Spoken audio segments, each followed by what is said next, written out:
लाखों दीप जला सकते हैं, एक बल्ब कभी दूसरा बल्ब नहीं जला सकता, एक लाइट दूसरी लाइट नहीं जला सकती। केवल ये दीप की परंपरा है जो भारतीय परंपरा है। मैं चाहता हूं हमारे पूज्य स्वामी रामदेव जी और पूज्य श्री गुरु शरणानंद जी प्रारंभ में दीप प्रज्वलन करके आज के इस समारोह को प्रारंभ करने का हमको आदेश करें। पूज्य स्वामी गुरु शरणानंद जी और पूज्य स्वामी रामदेव महाराज जी, जब तक दीप जलें ये पूरा सदन जोरदार करतल ध्वनि, थोड़ी और जोरदार करतल ध्वनि करे ताकि हम बता सकें कि हम आज इस देश को जगाने के लिए यहां राष्ट्रीय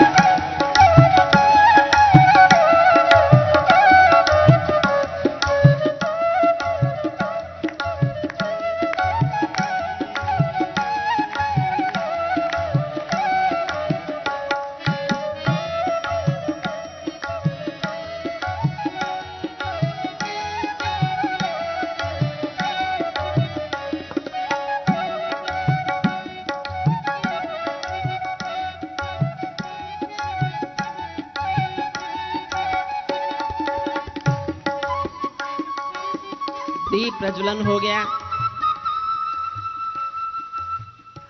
मैंने बहुत निवेदन किया कवियों की ओर से कि हमारे पूज्य स्वामी रामदेव जी और गुरु शरणानंद जी हमारे जी बीच बैठ जाएं, लेकिन पूज्य गुरु शरणानंद जी ने कहा कि नहीं, हम कवियों को अपनी जनता के साथ सामने बैठ के सुनना चाहते हैं। उनके इस बड़प्पन पर मैं चाहता हूं ये पूरा सदन इतनी जोरदार तालियां बजाए। एक संत जब राष्ट्र के कवि को सुनने के लिए जनता के बीच जाके बैठने के लिए तैयार हो जाए तो समझिए कि देश की आवाज जो कवियों के मुंह से निकलती है उसको संत भी उतना ही मान सम्मान देते हैं जितना जनता मान सम्मान देती है। लेकिन इतना अनुरोध हमारा उन्होंने स्वीकार लिया है कि वो आशीर्वचन दे के नीचे जाएंगे। हमारे पूज्य स्वामी रामदेव जी और पूज्य गुरु शरणानंद जी पहले हमें आशीर्वाद देंगे, उसके बाद नीचे जाएंगे। मैं सबसे पहले राष्ट्र संत, राष्ट्र नायक और इस देश के 80 करोड़ गरीब लोगों के आंसुओं के साथ अपनी भावनाओं को जीने वाला व्यक्ति, जो मुझे लगा कि इस देश के 80 करोड़ गरीब आदमी के दर्द को कोई महसूस करता है अपने भीतर, ऐसे परम पूज्य श्रद्धे बाबा रामदेव महाराज जी को मैं सबसे पहले आशीर्वचन के लिए पुकार रहा हूं। आपकी जोरदार तालियों के बीच परम पूज्य स्वामी रामदेव जी महाराज।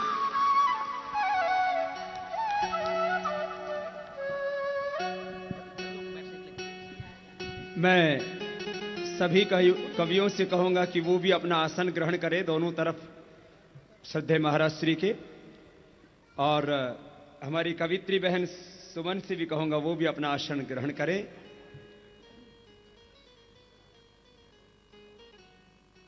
इस मंच से धर्म का, अध्यात्म का, संस्कृति और संस्कारों का उद्घोष आप विगत कई दिनों से सुन रहे हैं निरंतर, और आज देश, धर्म और संस्कृति का संयुक्त उद्घोष हमारे इन राष्ट्र के शीर्ष कवियों के माध्यम से हो रहा है। सभी कवियों का भावपूर्ण हृदय से बहुत बहुत अभिनंदन है।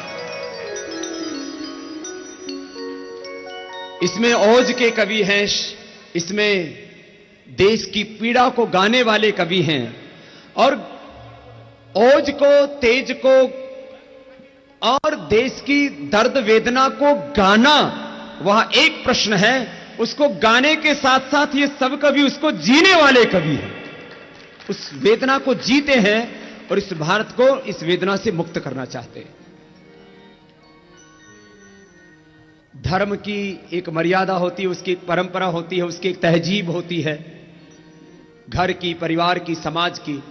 तो कवि सम्मेलन की एक मर्यादा यह है कि जब कवि की बात आपको दिल तक छू जाए ना तो थोड़ा जोर से तालियां बजा देना। ये मैं आपको ट्रेनिंग दे देता हूं थोड़ी सी। हम गुरुओं का काम सिखाना है। तो कवि सम्मेलन में बैठने का सलीका यह है कि आप चाहे उकड़ू आसन में बैठो, चाहे सिद्धासन, पद्मासन लगा के बैठो, लेकिन जब ताली बजाने की बात आए तब इतनी घनघोर तालियां बजाना कि कवि को अगली पंक्ति बोलने के लिए थोड़ा वक्त लगे, उसको सांस मिल जाए। और आप लोगों को बीच में लघु शंका करने की अनुमति है, लेकिन ये हरिओम पवार जब कविता बोलता है ना, उस समय मूतने के लिए भी मत उठना। तो ये थोड़ा सा मैंने, क्योंकि ये फिर बीच में वो बोलते रहते हैं ना, तो एक पहले ही मैं बता देता हूं। अब अगली बात ये है कि लोग राम कथा, भागवत कथा, योग शिविर, इसको जैसे सुनने के लिए आते थे, आज कवि सम्मेलन को सुनने के लिए भी ये पूरा पंडाल लबालब भरा हुआ है। हमारे कवि तो आपको देख करके खुश हो रहे हैं, और इतने श्रेष्ठ श्रोता और इतने आदर्श कवियों का संगम भी इस प्रयागराज के संगम पर ही हो सकता है।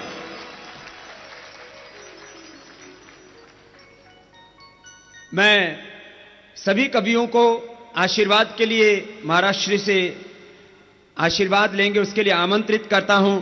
सबसे पहले डॉक्टर हरिओम पवार जी, जो हमारे औज के कवि हैं, जिन्होंने करोड़ों करोड़ों भारतीयों में क्रांति का भाव पैदा किया है। पूज्य महाराज श्री को आशीर्वाद दे रहे हैं आप सबके अभिनंदन के साथ। और इन सब कवियों के साथ इनका बहुत ऊंचा प्रेम है, और इस आज के कवि सम्मेलन के संयोजक के रूप में भी हम महाराज श्री ने इनको ही नियुक्त किया है। और मैं इसके बाद आमंत्रित करता हूं हमारे सबसे छोटी उम्र के लेकिन बहुत ही ओजस्वी कवि भाई मनवीर मधुर, जो महाराज जी के पड़ोसी मथुरावासी है महाराज जी। और छोटे को आशीर्वाद जरा और आपका भी पूरा होना चाहिए। महाराज श्री तो आप सबके प्रतिनिधि के तौर पर आशीष दे रहे हैं। मनवीर मधुर, इसका नाम सुन के बहकना मत, ये मधुर नहीं है, बहुत तीखा। हाँ, तो मैंने तो कहा था तू अपना मनवीर विद्रोही नाम रख ले। हमारे भाई सुनील जोगी थे, अब सुनील जोगी योगियों में आके योगी हो गए। भाई सुनील योगी को आमंत्रित करता हूं आप सबके अभिनंदन के बीच, जो देश और पूरी दुनिया में भारतीय काव्य का परिचय है और भारतीय परंपराओं का उद्घोष करते हैं। बहुत प्यारे हमारे भाई हैं, इतने तगड़े हैं कि महाराज जी को माला भी इनमें फंसानी पड़ रही है। और हमारे भाई गजेंद्र सोलंकी जी, जो वैसे डील डाल से भी तगड़े हैं और देश की स्वाभिमान को गाते हैं, देश की वेदना और पीड़ा को गाते हैं और सबके भीतर ओज तेज जगाते हैं। एक बार उनके लिए भी बहुत बहुत अभिनंदन।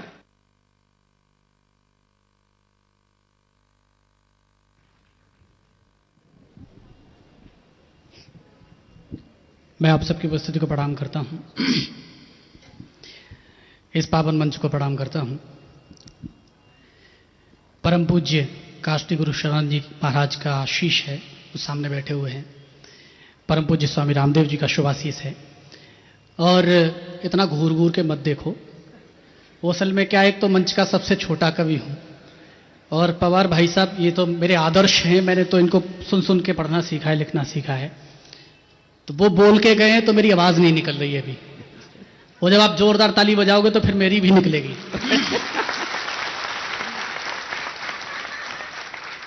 मैं केवल ये कहते हुए कहना चाहता हूं कि कविता है क्या। एक छोटा सा मैं भी सुना देता हूं।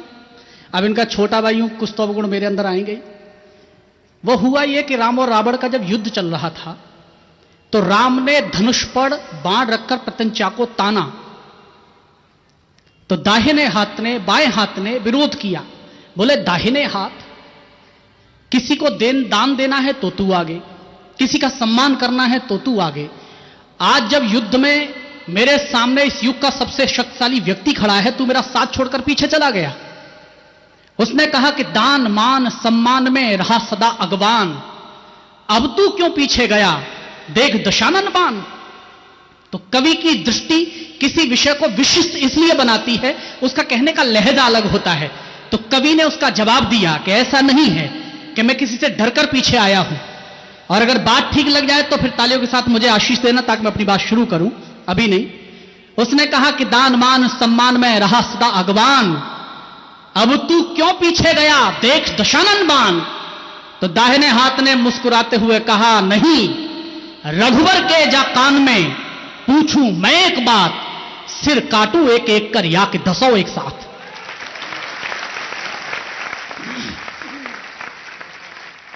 लोग कहते हैं गंगा जमुनी सभ्यता है, हम तो त्रिवेणी सभ्यता जानते हैं। आइएगा मैं शुरू करता हूं, 4 पंक्तियों से निवेदन करता हूं कि बलिदानी त्यागी यौ तपस्वी जन्म लेते रहे, ऐसी रही भारत महान की परंपरा। बलिदानी त्यागी यौ तपस्वी जन्म लेते रहे, ऐसी रही भारत महान की परंपरा। भूखे रहे या कि रोटी घास की चुनी हो, किंतु झुकी नहीं राष्ट्र स्वाभिमान की परंपरा। भूखे रहे या कि रोटी घास की चुनी हो, किंतु झुकी नहीं राष्ट्र स्वाभिमान की परंपरा। शत्रुओं को भूलकर देते नहीं क्षमादान, ये थी राष्ट्रद्रोह के निदान की परंपरा। और दशमेश गुरु गोविंद सिंह को याद करना, एक पंक्ति पर आपकी तालियों का हुजूम उठ जाए कि शत्रुओं को भूलकर देते नहीं क्षमादान, ये थी राष्ट्रद्रोह के निदान की परंपरा। 2 तो युद्ध में शहीद, 2 चुने गए दीवार, टूटने नहीं दी बलिदान की परंपरा।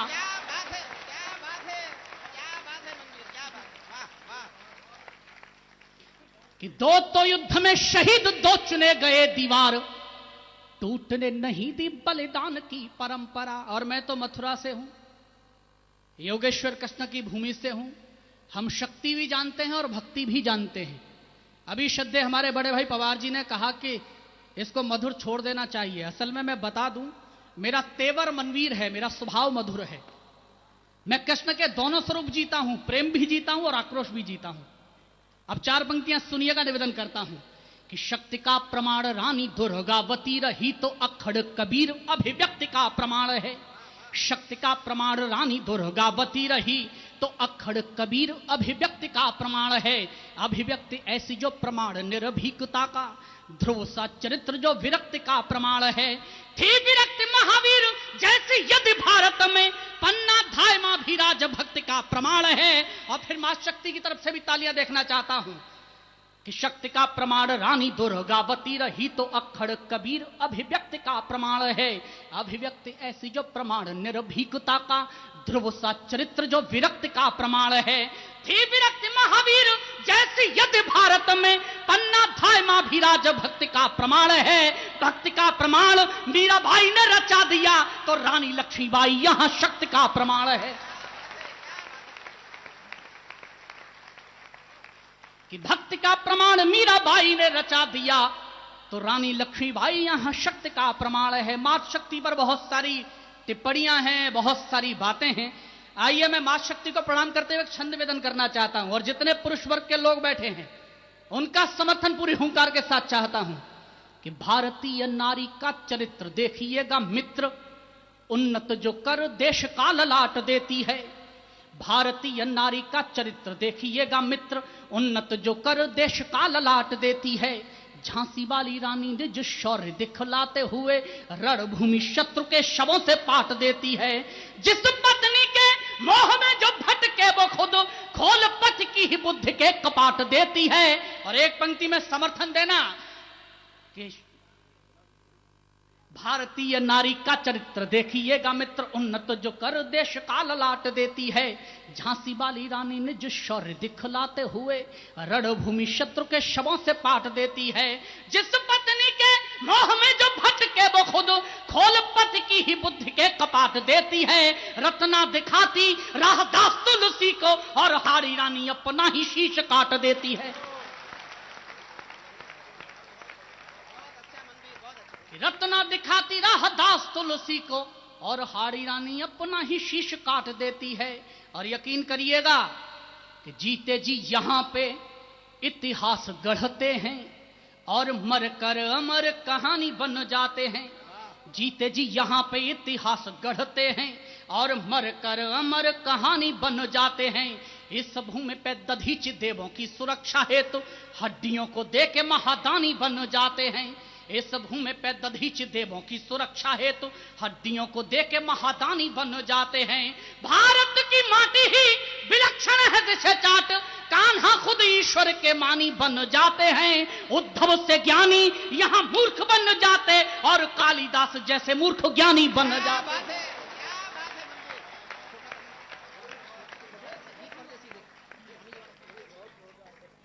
कि उद्धव से ज्ञानी यहां मूर्ख बन जाते और कालिदास जैसे मूर्ख ज्ञानी बन जाते हैं। लेकिन मैं स्वामी जी को प्रणाम क्यों करता हूं? इस देश में तमाम सारे बयान हैं कि ये योग सिखाते, तो योगी सिखाते, कहां राजनीति में कूद रहे हैं। मैं इस मंच का सबसे छोटा हस्ताक्षर हूं।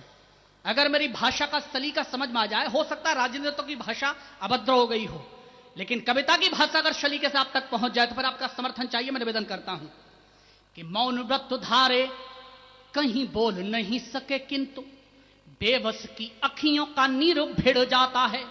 मौन व्रत धारे कहीं बोल नहीं सके, किंतु बेबस की अखियों का नीर भिड़ जाता है। किसी अबला की अस्मिता लगी हुई हो दांव, राह चलता भी राहगीर भिड़ जाता है। किसी अबला की अस्मिता लगी हुई हो दांव, राह चलता भी राहगीर भिड़ जाता है।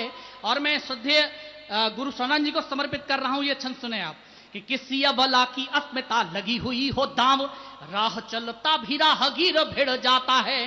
कोई व्यक्ति कभी किसी से यूं भिड़ता नहीं है, बोली और भाषाओं का तीर भिड़ जाता है। और इस बार फिर आपकी तालियां उठें कि कोई व्यक्ति कभी किसी से यूं भिड़ता नहीं है, बोली और भाषाओं का तीर भिड़ जाता है। जब जनता का हक खाके भरता हो पेट, तब बादशाह से फकीर भिड़ जाता है।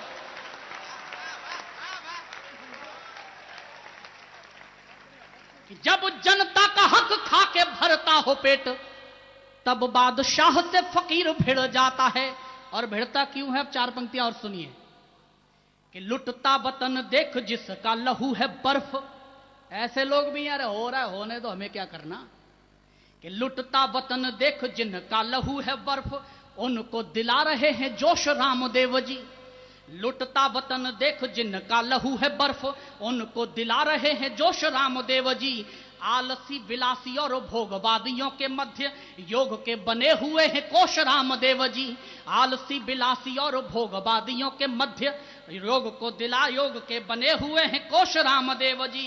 कि संत की परंपरा से बड़ी रास्त भावना तो बाणी में लिए हुए हैं रोश रामदेव जी। और एक पंक्ति पर फिर आपकी तालियां उठें कि संत की परंपरा से बड़ी रास्त भावना तो बाड़ी में लिए हुए हैं रोश रामदेव जी। अनाचारी सत्ताधारियों को दहलाने हेतु एक पांचजन्य उद्घोष रामदेव जी। कि अनाचारी सत्ताधारियों को दहलाने हेतु एक पांचजन्य उद्घोष रामदेव जी। और एक छंद आप सबने सुना है, लेकिन फिर पढ़ता हूं। मैं तो योगेश्वर कृष्ण का वंशज भी हूं।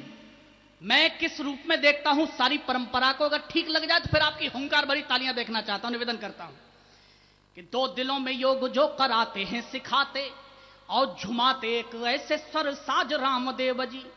दो दिलों में योग जो कराते हैं सिखाते और झुमाते एक ऐसे स्वर साज रामदेव जी। रोग और भोग के भंवर से कराते पार, जीवन के स्वास्थ्य के जहाज रामदेव जी। रोग और भोग के भंवर से कराते पार, जीवन के स्वास्थ्य के जहाज रामदेव जी। घोर नफरत के भी दौर में दमकता जो मानवीयता का एक ताज रामदेव जी। योगेश्वर कृष्ण से चली थी जो परंपरा, उसी का वर्तमान योगीराज रामदेव जी। योगेश्वर कृष्ण से चली थी जो परंपरा, उसी का वर्तमान योगीराज रामदेव जी। मैं गीत यहां पढ़ना चाहता हूं। मैं नई पीढ़ी का हूं, नया हूं। मेरे पितातुल बुजुर्ग यहां बैठे, मां शक्तियां यहां बैठी हैं। मैंने वृद्धाश्रम के विरोध में गीत लिखा है, वो यहां सुनाना चाहता हूं। बिल्कुल पहली बार आप सब सुनेंगे। मैं निवेदन केवल इतना सा करना चाहता हूं, कहीं रामिंदा ने कहा है कि सर पे रखते हैं धूप, पांव पे छाया करते। सर पे रखते हैं धूप, पांव पे छाया करते। पेड़ ऐसे ही नहीं खुद को तपाया करते। और शेर सुनना, पेड़ ऐसे ही नहीं खुद को तपाया करते। काश बच्चे भी समझते ये दर्द का रिश्ता, बुजुर्ग फिर कभी आंसू न बहाया करते। मैं पीढ़ी का हूं, मेरे पिता तुल बुजुर्ग मां शक्तियां सब बैठे हैं यहां पर। मैं केवल इतना सा कहना चाहता हूं कि मेरी दृष्टि में बुजुर्गों का स्थान क्या है और वर्तमान स्थितियां क्या हैं। बहुत सीधा सीधा गीत निवेदन करता हूं, मुझे लगता है इस मंच पर यह पढ़ना चाहिए, इसलिए मैं हिम्मत कर रहा हूं, निवेदन करता हूं कि ज्योतिर्मय जिनसे पुण्य शिखर, ज्योतिर्मय जिनसे पुण्य शिखर, ये देव विराजे हैं घर घर। इन बूढ़े दीपों के दम से यौवन की झालर जगर मगर, इन बूढ़े दीपों के दम से यौवन की झालर जगर मगर। कभी सोचना क्यों ईश्वर से ज्यादा तुमको प्यार किया। एक क्षण के लिए एहसास करना, मां अगर पूजा की थाली लेकर ईश्वर की आराधना को जाए और अगर बच्चा रोने लगे तो सबसे पहले वो क्या करेगी ये महसूस कर लेना। और अगली पंक्ति पर फिर आपकी तालियां देखना चाहता हूं कि कभी सोचना क्यों ईश्वर से ज्यादा तुमको प्यार किया। गगन छुओ इस खातिर सीढ़ी बनना भी स्वीकार किया। ज्योतिर्मय जिनसे पुण्य शिखर, ये देव विराजे हैं घर घर। अब यकीन करना कि स्थितियां सब आप महसूस करेंगे कि परिवारों में हो क्या रहा है। मैं निवेदन करता हूं कि कैसी हवा चलने लगी है इस देश में, बुजुर्गों के बोल अब ताने लगने लगे। कैसी हवा चलने लगी है इस देश में, बुजुर्गों के बोल अब ताने लगने लगे। जैसे पेड़ों को सजाने शुरू हुए पके फल और हर ओर से निशाने लगने लगे। जैसे पेड़ों को सजाने शुरू हुए पके फल और हर ओर से निशाने लगने लगे। चेहरे पे बेबसी लिए हुए बताते जब दर्द उनके हमें बहाने लगने लगे। और एक पंक्ति में धिक्कारता हूं जो आई हुई सभ्यता है उसके लिए कि चेहरे पे बेबसी लिए हुए बताते जब दर्द उनके हमें बहाने लगने लगे। आधुनिकता में हम इतने नए हुए कि माता पिता हमको पुराने लगने लगे। कि आधुनिकता में हम इतने नए हुए कि माता पिता हमको पुराने लगने लगे। भावहीनता के इन दंशों ने उनको लाचार किया। गगन छुओ इस खातिर सीढ़ी बनना भी स्वीकार किया। ज्योतिर्मय जिनसे पुण्य शिखर। यकीन करिएगा कभी बुजुर्गों की स्थिति देखना, हमारे घर के बाहर चौखट होती है, वो घर का प्रवेश द्वार भी है, विकास द्वार भी है, निकास द्वार भी है, सुरक्षा द्वार भी है, लेकिन इस सब के बावजूद घर के अंदर घट रही घटनाओं में उसका कोई दखल नहीं होता।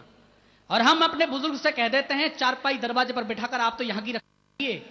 अब छंद पकड़ना जो मैं कहना चाहता हूं, जो कभी बैठे सब बड़े हैं, मैं तो बहुत छोटा हूं, लेकिन मेरा सलीका पकड़ना कि गगन छुओ इस खातिर सीढ़ी बनना भी स्वीकार किया। ज्योतिर्मय जिनसे पुण्य शिखर। कि चौखट से जड़े हुए घर में दखल नहीं, यानी स्थिति दरों से ज्यादा कुछ नहीं है। चौखट से जड़े हुए घर में दखल नहीं, यानी स्थिति दरों से ज्यादा कुछ नहीं है। घर का बुजुर्ग दर्द पी के खुशी बांटते जो, ऐसे कवि शायरों से ज्यादा कुछ नहीं है। घर का बुजुर्ग दर्द पी के खुशी बांटते जो, ऐसे कवि शायरों से ज्यादा कुछ नहीं है। रास्ते के पत्थरों का देख लीजिए भविष्य, यात्रियों की ठोकरों से ज्यादा कुछ नहीं है। ये कैसा विकास है कि घर में बुजुर्गों की हैसियत नौकरों से ज्यादा कुछ नहीं है। ये कैसा विकास है कि घर में बुजुर्गों की हैसियत नौकरों से ज्यादा कुछ नहीं है। मिले तुम्हें सुख वैभव यूं कष्टों को अंगीकार किया। मिले तुम्हें सुख वैभव यूं कष्टों को अंगीकार किया। गगन छुओ इस खातिर सीढ़ी बनना भी स्वीकार किया। ज्योतिर्मय जिनसे पुण्य शिखर। और श्रद्धेय परम पूज्य रामदेव जी और गुरु सनानंद जी, मैं अंतिम पंक्ति आपको समर्पित करना चाहता हूं, अंतिम छंद आपको समर्पित करना चाहता हूं। केवल यह कहते हुए मैं पौराणिक संदर्भ कुछ ज्यादा प्रयोग करता हूं। एक संदर्भ सुनिएगा, अगर ठीक लग जाए, आपने बहुत मन से सुना है, दोनों हाथ उठाकर मुझे प्यार से विदा करिएगा अगर मेरी बात ठीक लगे। सुनिएगा कि गगन छुओ इस खातिर सीढ़ी बनना भी स्वीकार किया। ज्योतिर्मय जिनसे पुण्य शिखर। कि पहले बुझाते प्यास बादल मगर आज जो कुछ हाथ से हो रहे हैं, किसी ने कहा भी है आज हम आधुनिकता के नाम पर नग्नता की दौड़ में दौड़ते चले जाएं, एहसास नहीं होगा, लेकिन कल जब उसी दौड़ में हमारी खुद की बेटियां सम्मिलित होंगी तब शायद ये एहसास करें कि 14 वर्ष वनवास सहा, एक उम्र कटी रोते रोते, तब जाकर बात समझ आई सोने के हिरन नहीं होते। ये तब एहसास करेंगे आप। अंतिम पंक्ति सुनिएगा कि पहले बुझाते प्यास बादल मगर आज देखिएगा बादल ही प्यास देने लगे हैं। पहले बुझाते प्यास बादल मगर आज देखिएगा बादल ही प्यास देने लगे हैं। जिन कांधों पे भविष्य की थी जिम्मेदारियां, वो जिम्मेदारियों को छोड़ त्रास देने लगे हैं। ऐसा लगता है कल युग पूर्ण यौवन पे, ऐसा लगता है कल युग पूर्ण यौवन पे व्यवहार यही एहसास देने लगे हैं। और इस बार दोनों हाथ ठाकर मुझे बुधा करिएगा, कैसा लगता है कल युग पूर्ण यौवन पे व्यवहार यही एहसास देने लगे हैं। कल दशरथ ने दिया था, आज राम खुद दशरथ को ही वनवास देने लगे हैं। कल दशरथ ने दिया था, आज राम खुद दशरथ को ही वनवास देने लगे हैं। वृद्धाश्रम की राह दिखाई, ये कैसा उपकार किया, गगन छुओ इस खातिर सीढ़ी बनना भी स्वीकार किया। बहुत बहुत बधाई। मनवीर, मैं सिर्फ एक लाइन कहना चाहता हूं। जो लोग समझदार थे वो समझ गए कि संचालक का नंबर आ गया है, अब जा सकते हैं, किसी को आवश्यक कार्य से जाना है तो। आप ये बात ज्ञान सीख गए, अच्छा हुआ। मैं मनवीर के इस काव्य पाठ के सम्मान में सिर्फ एक वाक्य बोलना चाहता हूं। आपको अच्छा लगे तो तालियां उतनी ही बजाना जितनी कविता पाठ पर बजी। अभी कमसिन उम्र इसकी, केवल 2 पंक्तियां सुनिए और अच्छा लगे तो आशीर्वाद दीजिएगा मेरी छात्र। अभी कमसिन उम्र इसकी, अभी 6-7 फीट का है, हमारी उम्र में तुमको कुतुब मीनार दिखेगा। मैं बहुत बहुत आशीर्वाद देता हूं, साधुवाद देता हूं। उसने बहुत श्रेष्ठ काव्य पाठ किया। संतों के बीच काव्य पाठ करना थोड़ा सा कभी कभी मुश्किल होता है कवियों के लिए। और अब मैं जिस कवि को पुकार रहा हूं वो व्यंग्य के कवि हैं। व्यंग्य एक ऐसी विधा है जो थोड़ा घुमा फिरा के अपनी बात तक, आपके दिल तक पहुंचाने की कोशिश करती है। हास्य और व्यंग्य का एक बड़ा नाम, दैनिक जागरण के एक परिवार से कानपुर से हमारे बीच पधारे। देखिए, हास्य रस और व्यंग्य का एक अलग तेवर होता है। मैं एक छोटा सा उदाहरण आपको देता हूं। एक स्कूल में एक इंस्पेक्टर दौरा करने पहुंच गया, समझिएगा। और इंस्पेक्टर ने दौरे में एक बच्चे को खड़ा करके पूछा, देश के प्रधानमंत्री का नाम बताओ। बच्चा खड़ा होकर बोला, रामलाल। मास्टर टीचर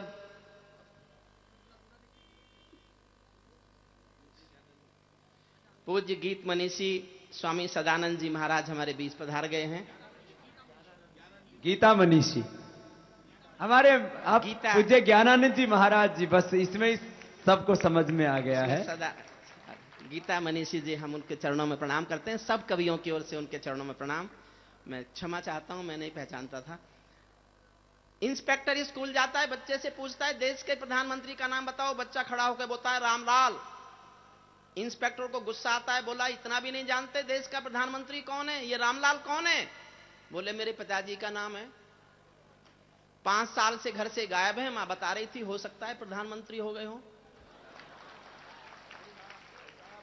इंस्पेक्टर को गुस्सा आया, बोला, तुम्हारा स्कूल से नाम काटना पड़ेगा, इतनी भी पढ़ाई तुम नहीं कर पाए अब तक कि देश के प्रधानमंत्री का नाम क्या है? बोले, मेरा नाम काट ही नहीं सकते, मेरा नाम काट ही नहीं सकते, मैं यहां का विद्यार्थी हूं ही नहीं, मैं तो पड़ोस में गाय चराने आया था। मास्टर जी ने कहा, इंस्पेक्टर आ रहा है, बच्चे कम है, क्लास में बैठ जा, 2 रुपए मिलेंगे। अब ये बता दो, 2 रुपए तुम दोगे कि मास्टर जी देंगे? इंस्पेक्टर की आंखें गुस्से में लाल हो गई। टीचर के पास गया, उसने कहा, क्या बदतमीजी है, स्कूल में बच्चे नकली हैं? टीचर बोला, मैं भी असली नहीं हूं साहब, असली मेरे पिताजी हैं। आज मुकदमे में तारीख आ गई तो कह गए थे इंस्पेक्टर आएगा, बच्चों को घेर के बैठ जाना। अब इंस्पेक्टर का गुस्सा तो देखो और बढ़ गया। वो सीधा प्रिंसिपल के कमरे में गया और जाके बोला, तुम्हारे बच्चे नकली, टीचर नकली। प्रिंसिपल धीरे से बोला, साहब असली मैं भी नहीं हूं, असली मेरा बेटा है। आज उसको कोई जरूरी काम निकल आया, लेकिन मुझे बता गया था कि आप आओगे। आप चिंता मत करो, बैठो। और दराज से 10,000 रुपए की गड्डी निकाली और बोला साहब मुझे बता गए थे कि आप आएंगे आज, आपको ये मैं पैसे दे दूं और आप सारे कागजों पर दस्तखत करके चले जाएंगे। आप ठहाका लगाएं तो जोर का लगाना जो आकाश भर गूंजे, त्रिवेणी तक जाए। इंस्पेक्टर ने 10,000 रुपए की गड्डी जेब में रखी और बोला वो तो मैं हूं जो केवल 10 रुपए में मान रहा हूं, अगर असली इंस्पेक्टर आ जाता तो।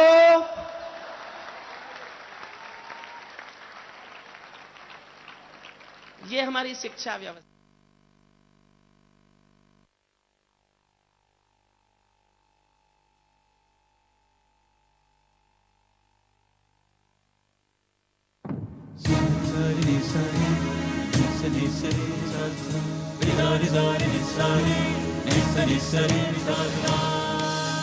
ये है वैदिक ब्रॉडकास्टिंग।